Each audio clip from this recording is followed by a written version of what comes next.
दोस्तों नमस्कार, मैं बबलू पारिक स्वागत करता हूं आप सबका मेरे YouTube चैनल ज्ञान की बंदूक में। तो दोस्तों पेश है आज की छोटी सी कहानी। दोस्तों किसी गांव में एक किसान रहा करता था। उसके एक बहुत सुंदर और सुशील उसके पुत्री थी, कन्या थी। लेकिन दुर्भाग्यवश उस किसान ने वहाँ के जमींदार से काफ़ी सारा कर्ज लिया हुआ था। वो जमींदार बहुत ही बुढ़ा और बहुत कुरूप था, लेकिन उसकी नीयत उसकी पुत्री पर खराब थी, किसान की पुत्री पर। तो उसने एक बात सोची कि क्यों नहीं मैं किसान के पास जाके इसको बात करता हूँ, कर्ज माफ करता हूँ इसकी, अगर ये अपनी पुत्री से मेरी शादी कर देता है तो। जो एक गंदी नीयत लेकर वो उसके घर गया और किसान के सामने प्रस्ताव रखा कि तुम अपनी बेटी की शादी मेरे से कर दो तो मैं तुम्हारा सारा कर्जा माफ कर दूंगा। किसान और उसकी बेटी दोनों ये सुनकर एकदम से हतप्रभ रह गए, पर किसान माना नहीं। उसने तो जमींदार ने कहा बोले पंचायत के पास चलते हैं, उससे फैसला करवाएंगे। तो इस बात पर किसान और पुत्री भी सहमत हो गए और वे तीनों पंचायत में चले गए। पंचायत में जब वो गए तो पंचों ने कहा कि ये तो थोड़ा उलझा हुआ मामला है, इसका फैसला हम किस्मत पर छोड़ते हैं। तो उन्होंने जमींदार से कहा कि तुम अपने ऐसा करो कि एक थैले में सफेद और काला कंकर या ढेर में से उठाओ, थैले में डाल लो।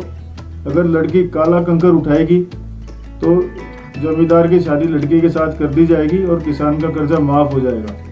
और अगर लड़की सफेद कंकर उठाती है थैले में से तो जमींदार कर्जा भी माफ कर देगा और शादी भी नहीं करेगा। और तीसरा ये कहा कि अगर ये कंकर उठाने से मना करती है तो जमींदार किसान पर केस कर देगा और उसे जेल भेज देगा। ये बात पंचों ने कह दी।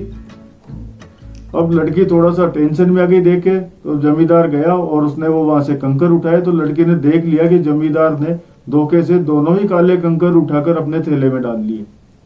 तब लड़की ये देखकर थोड़ा सोच में पड़ गई। अब उसके पास तीन रास्ते थे कि या तो वो कंकर उठाने से मना कर दे तो इससे तो फिर क्या होगा कि उसके पिता जेल चले जाएंगे, या वो दोनों जमींदार की बात खोल दे कि इसने दोनों काले कंकर डाले हैं और उस ये बात उसकी कहने की हिम्मत नहीं हुई कि जमींदार धोखा दे रहा है। तो तीसरा ये कि वो कंकर उठा के और अपनी शादी जमींदार से कर ले और अपनी जिंदगी बर्बाद कर ले। ये वो सोच रही थी कि तभी उसे अचानक कुछ दूसरा उपाय आया और उसने जाकर थैले में हाथ डाला और कंकर निकालते समय ऐसा नाटक किया कि जैसे कि वो कंकर उसके हाथ से गिर गया। और फिर कंकर को गिराते हुए बोलती कि मैं भी कितनी बेवकूफ़ लड़की हूँ कि मैंने कंकर गिरा दिया।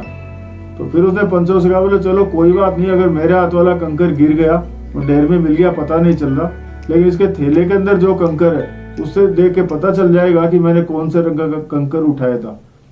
अब देखा तो वो काला कंकर था। जमींदार की हिम्मत नहीं हुई कि वो अपनी बात किसी के सामने कह सके और लड़की ने खुद को भी बचाया और अपने पिता को भी बचा लिया। दोस्तों तो छोटी सी कहानी है, इससे सबक ये मिलता है कि जिंदगी में कई बार हमें चारों तरफ नाकामयाबी दिखती है, कोई रास्ता नजर नहीं आता, लेकिन कभी कभी लीक से परे हटकर अगर हम कोई फैसला लेते हैं बुद्धिमत्ता से तो हम सारी समस्याओं से छुटकारा पा सकते हैं, जैसे इस लड़की ने पाया। दोस्तों धन्यवाद। आपको मेरी कहानी कैसी लगी कमेंट करके मुझे ज़रूर बताएं और प्लीज़ मेरे चैनल को लाइक, सब्सक्राइब और शेयर जरूर करें दोस्तों।